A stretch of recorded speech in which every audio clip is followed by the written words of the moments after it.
In today's video, I am going to teach you how to exceed 2 million cell limit in Google Sheets without Bigquery.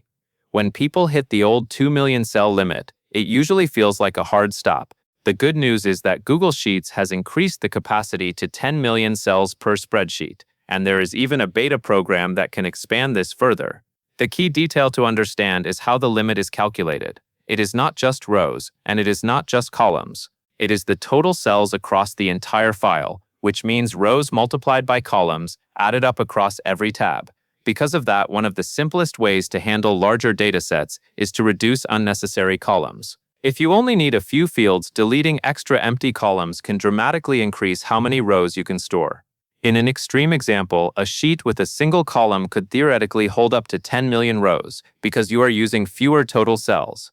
Now let us walk through the setup shown in this example, where we use an add-on called SheetGo to help manage data across spreadsheets so you can keep each file within its limit while still working with a large dataset overall. Start by opening your Google Sheets spreadsheet. Once you are in the sheet, go up to the top menu and click Add-ons. From that same Add-ons menu, click Add-ons again to open the Add-ons options. Then choose Get Add-ons.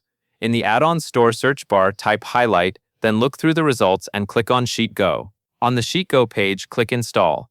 Google will then ask you to continue through the authorization process, so click Continue. At this point, you will be taken through Google Sign-in and permission screens. Follow the prompts and click Continue when you see it. When you reach the permissions page, review what is being requested.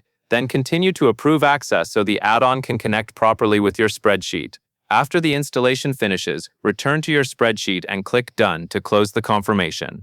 At this point, SheetGo is installed and ready, and you can use it as part of a workflow that splits or connects data between multiple spreadsheets to stay under the per-file cell limit while still handling more data overall.